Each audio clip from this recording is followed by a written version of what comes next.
রাহুলের বাড়িতে গৃহপ্রবেশের সময় তিতলির জায়গায় হঠাৎ রাহি প্রবেশ করল। সবাই হতবাক। ফুল পড়ল রাহির মাথায়। আর রাহুলের বাবা মনে মনে বললেন, এটা কি স্বপ্ন নয় তো? তিতলি রাগে ফুঁসে উঠল, কারণ রাহি যেন তার জায়গা দখল করে নিচ্ছে।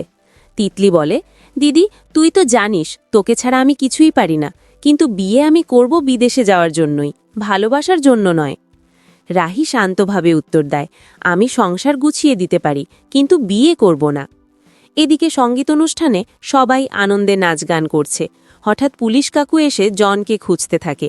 জন মুখে মেহেন্দি লাগিয়ে ভিড়ের মধ্যে ঢুকে পড়ে পুলিশকে চোখকে ফাঁকি দিতে।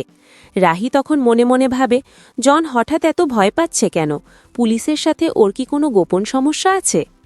পুলিশ কাকু ভুল করে রাহির হাত রাহুলের হাতে তুলে দিয়ে বলে, খুব ভালো থেকো।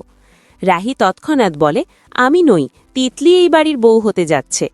তাকু তখন হতাশ হয়ে বলে, আমি ভেবেছিলাম রাহি মতন একজন গুণী মেয়ে এই বাড়ির বউ হবে। এদিকে তিতলি ঠাকুর ঘরে গিয়ে ফোনে ব্যস্ত হয়ে ফুল ছুঁড়ে দেয়, যা দেখে রাহুলের মা বাবা প্রচণ্ড রেগে যায়। রাহি সেই ফুল ঠাকুরের পায়ে দিয়ে শান্ত করে। রাহুলের বাবা মনে মনে বলে, ঠাকুর, তুমি কার হাত থেকে ফুল পাওয়ার কথা আর কার হাত থেকে পেলে, সবই তোমার লীলা। শেষ দৃশ্যটা দর্শকদের মনে বড় প্রশ্ন ছুড়ে দেয়, তাহলে কি তিতলি নয়, রাহি রাহুলের সঙ্গে গাঁটছড়া মারতে চলেছে? আর জনের পুলিশের ভয়, তার পেছনে কি কোনো বড় রহস্য লুকিয়ে আছে? বন্ধুরা, আপনাদের মতে সঙ্গীত অনুষ্ঠানে কাকে বেশি মানিয়েছে, তিতলি নাকি রাহি?